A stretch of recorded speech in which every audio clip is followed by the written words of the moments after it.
Passing, out on Netflix now, directorial debut of Rebecca Hall, who also wrote the script based on a novel by Nella Larsen. The film stars Tessa Thompson, Ruth Negga, Andre Holland, and Alexander Skarsgård.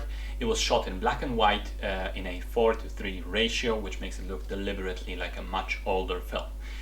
At the beginning of the story, Tessa Thompson's character Irene is recognized in a cafe in New York by Ruth Negga's Claire as a friend from school.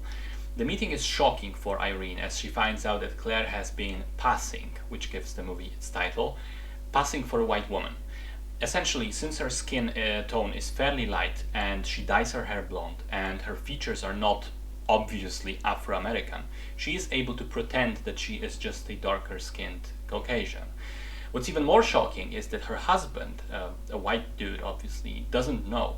And he in fact is a raging racist, openly saying that he hates all black people, using of course a very different word for black people in that context. Irene is shaken as she returns home. This is something like completely foreign to her. This is disgraceful. She is proudly black. She is happy in her life too. Her husband is a wealthy doctor. She has two lovely kids. She works in a foundation that is meant to promote and help black culture blossom in Harlem. And yet, as Claire invades her happy life, she disrupts Irene's worldview. On the one hand, Irene rejects the entire idea of being ashamed of your race. On the other, she begins to kind of look at parts of Claire's life, at least, with envy and wonder and puzzlement. And at the same time, so does Claire when looking at Irene. Both ladies begin playing with the idea that the grass is always greener on the other side. So as a first-time director, I think Rebecca Hall has done a marvelous job. The film is well made, its entire look was chosen very deliberately, and the camera work seems well thought out. The performances are splendid, both leading ladies just disappear into their characters. In particular, Tessa Thompson brings a whole wealth of emotion into the film. It may very well be the best performance I've seen from her ever. I love the score and the entire sound design around it. And yet, for all these things, which are objectively great, I struggled to connect with the film. Maybe it's just that I'm not the target audience. Maybe for some other reason the emotional beats didn't hit me as hard.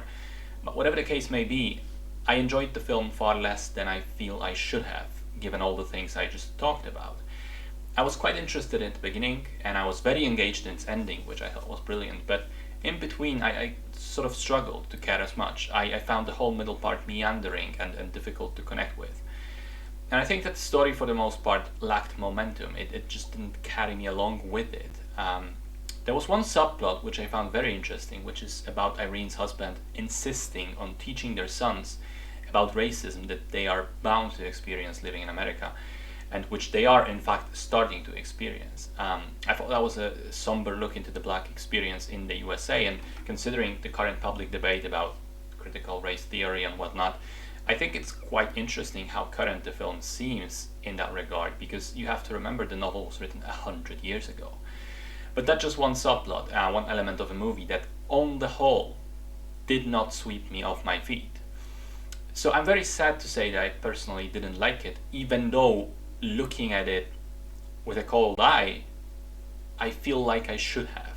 Again, I recognize all its merit. I think in technical and acting terms, it is excellent. It just didn't work for me specifically.